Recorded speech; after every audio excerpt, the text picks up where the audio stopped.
नाज़रीन करम, कल आपने मफरूर मुलजिम मियां मोहम्मद नवाज शरीफ जिनका इलाज पूरी दुनिया के डॉक्टर जो है वो नाकाम हो गए, और शायद मुझे लगता है कि दुनिया में अब सिर्फ एक ही वो एक हल रह गया, वो है सलमान दवाखाना, जहां से उनका इलाज जो है वो मुमकिन हो सके, वरना दुनिया का कोई डॉक्टर जो है उनका इलाज नहीं कर सका।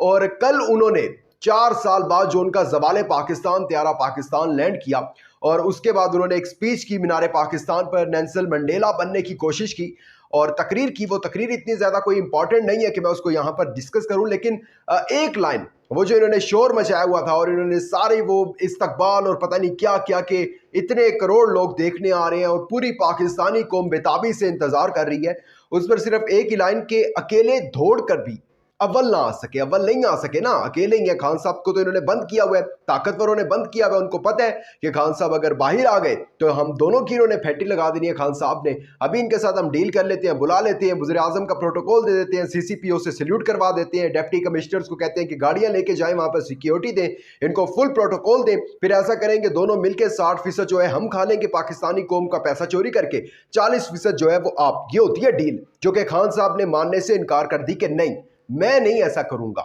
और उसके बाद उनका जो आप देख रहे हैं कि ये डील ना मानने पर उनके साथ क्या किया जा रहा है, खैर इसको भी डिस्कस करते हैं आगे चलकर। लेकिन इसके साथ साथ एक बहुत बड़ी खबर आई है, क्योंकि सुप्रीम कोर्ट में फौजी अदालतों के हवाले से जो सिविलियंस के केस चल रहे हैं उसकी समाअत होनी है, और उसका 3 रुकनी बेंच भी बन गया है। अब देखते हैं कि ये सब का सब वही 9 मई वाकयात वाले से अटैच होता है कि जो जितने लोग कोई बच गए हैं ना, उन लोगों को जो है वो अब फौजी अदालतों में, अपनी अदालतों में, कभी कभी अदालतें भी जो है वो जज हुमायूं दिलावर नहीं बनती ना, कोई अच्छे जज भी होते हैं, लाहौर हाई कोर्ट के भी जज होते हैं जो कहते हैं पीटीआई को जलसे की इजाजत नहीं है, तो फिर किसी को भी नहीं है। लेकिन फिर इन्होंने यही सोचा इसका हल कि अपनी अदालतों में हम खुद फैसले करेंगे, खुद हम जज होंगे, वकील भी खुद होंगे और गवाह भी हम खुद होंगे, तो फैसले भी हम खुद करेंगे। इस हवाले से जो है एक एक्सक्लूसिव न्यूज़ है वो आप तक पहुंचाना बड़ा लाजिम है। लेकिन आगे बढ़ने से पहले चैनल को सब्सक्राइब करके शुक्रिया का मौका दीजिएगा, वीडियो को लाइक और शेयर लाजमी कीजिएगा। नाज़रीन करम, आप सब जानते हैं कि मुल्क में अभी बहुत बड़े बड़े मैच पड़े हुए हैं।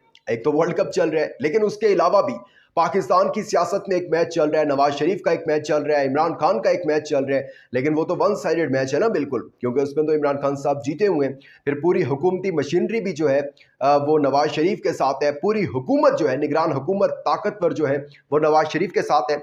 और देख लेना आपके सामने ही अनवारुल हक काकड़ बेशक इंटरनेशनल मीडिया पर जाके कह रहे हैं कि जी पीटीआई के जो सही लोग हैं ना वो इलेक्शन लड़ सकते हैं, जिन्होंने सिर्फ वो जो 9 मई के वाकयात में मुलविस है ना वो नहीं लड़ सकते हैं इलेक्शन। सिर्फ ये बता दें कि फिर वो अच्छे लोग हैं कौन से। इमरान खान का नाम लेने पर पाबंदी है, मीडिया पर इमरान खान का नाम लेने पर पाबंदी है, लेकिन अगर आप इमरान खान के खिलाफ बयान देना चाहते हैं तो उस्मान डार की तरह आप आए, इंटरव्यू करें, वहां पर इमरान खान का नाम ले सकते हैं, इमरान खान को सिर्फ बुरा भला कहने के लिए। लेकिन इन सब के साथ साथ एक तो ये मैच है, पाकिस्तान की सियासत का मैच है, लेकिन एक मैच जो कि बड़ा इंपॉर्टेंट है वो है पाकिस्तान के इदारों का आपस में मैच है। नाज़रीन करम, आप सब जानते हैं कि फौजी अदालतों में सिविलियंस की जो केस है, सिविलियंस के जो ट्रायल हैं, उन हवाले से समाअत होनी थी, और साबिक चीफ जस्टिस उमर अता बंदयाल साहब, उन्होंने एक लार्जर बेंच भी बनाया था इसके ऊपर, और काजी फाजीसा जो कि मौजूदा चीफ जस्टिस हैं इस टाइम, उनको ऐड किया था इसके अंदर। और सोचा जा रहा था, समझा जा रहा था कि जो है ना काजी फाजीसा बहुत बड़ा खड़ाक करेंगे इसके अंदर, लेकिन उन्होंने ऐसा नहीं किया, बल्कि अपने आप को उस बेंच से अलहदा कर लिया। उन्होंने उसकी रीज़न ये बताई, उन्होंने कहा जब तक प्रैक्टिस एंड प्रोसीजर जो है ये केस ये हल नहीं हो जाता, मैं किसी चीज़ को कानून समझता ही नहीं हूँ। और उसके बाद अटॉर्नी जनरल ने फिर इस चीज़ की गारंटी दिलवाई कि जब तक ये नहीं होता, इसका पूरा नतीजा नहीं आ जाता केस का, तब तक किसी भी सिविलियंस का जो है वो फौजी अदालतों में ट्रायल नहीं होगा। लेकिन अब जो है वो एक बन चुके हैं, बेंच बन चुके हैं। 2 आइंदा आने वाले हफ्ते में 2 बेंच जो है, एक 3 रुकनी बेंच है जो कि जस्टिस काजी फायजीसा ने बनाया, और दूसरा जो बेंच है वो है जस्टिस इजाजुल एहसन की सरबराही में। ये 2 बेंच है, काजी फायजीसा वाला है 3 पर मुश्तमिल, 3 जजेस पर मुश्तमिल, और जस्टिस इजाजुल एहसन वाला जो है वो 5 जजेस पर मुश्तमिल है।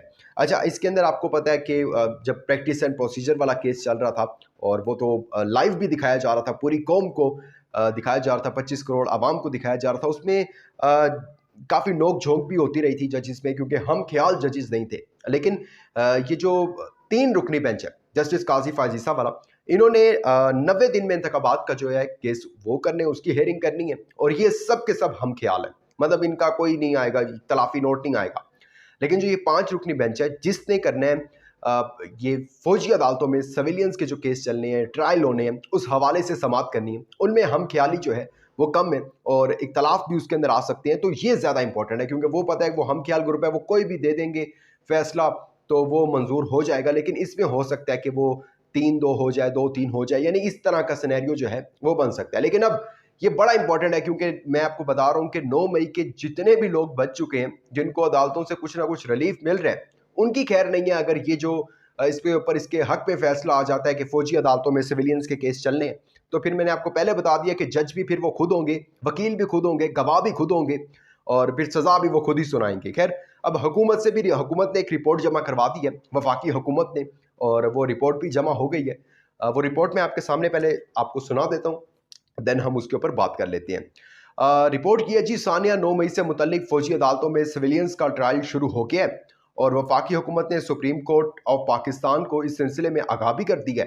वफाकी हुकूमत की जानिब से अदालत को दरख्वास्त में सिविलियंस के फौजी अदालतों में ट्रायल के हवाले से आगाह किया गया है और देन वही कि जी अगर ऐसा हो जाता है, ऐसा बन जाता है, अगर आप हमें इजाज़त दे देते हैं फौजी अदालतों में ट्रायल होंगे अगर सिविलियंस के, तो उसके बाद जिनकी जो जिनकी सज़ा मुकम्मल होने वाली है, जो 9 मई के वाक़यात में गिरफ्तार हैं, उनको उसी हवाले से थोड़ी थोड़ी सज़ा दी जाएगी और जो है बिल्कुल इंसाफ पर मबनी फैसले किए जाएंगे। ये मतलब कि एक रिपोर्ट इसी पर, इन्हीं बातों पर जो है वो मबनी है। लेकिन अब इन्होंने लफ्ज़ इस्तेमाल कर दिए हैं कि छोटी छोटी, बिल्कुल थोड़ी थोड़ी जो है वो सज़ाएं दी जाएंगी, किसी के साथ नाइंसाफ़ी नहीं की जाएगी, इंसाफ पर मबनी फैसले किए जाएंगे।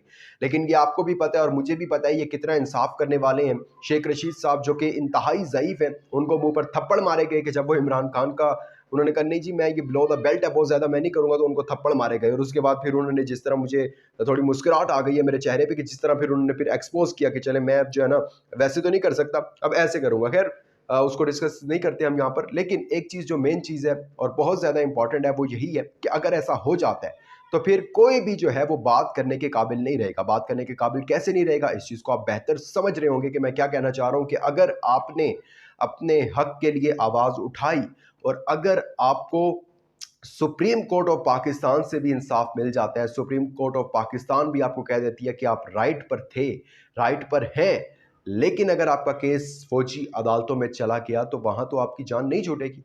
और फिर जो आपको पता है कि अभी इमरान खान साहब भी वो 9 मई के वाक़यात वाला 3000 सफ़ात पर मुश्तमिल चालान जो है वो भी है, खान साहब का जमा है, और तो तमाम चीज़ें जो हैं वो मुश्किलात का शिकार होंगी। और पाकिस्तान तहरीक इंसाफ और इमरान खान के लिए ख़ास तौर पर ये बहुत ज़्यादा, पाकिस्तान तहरीक इंसाफ के जितने कारकुन हैं उन सब के लिए भी ये केस जो है अगर फौजी अदालतों में ट्रायल शुरू हो जाता है सिविलियंस का, तो बहुत जो है मुश्किल होगी उनके लिए। खैर, देखते हैं इसके ऊपर क्या फैसला होता है। जब 11:30 बजे इसके ऊपर समाअत होगी तो क्या फैसला आता है, इसके खिलाफ आता है या इसके हक में आता है। अपना इंपॉर्टेंट फीडबैक देना मत भूलिएगा। दीजिएगा इजाज़त। अल्लाह हाफिज़।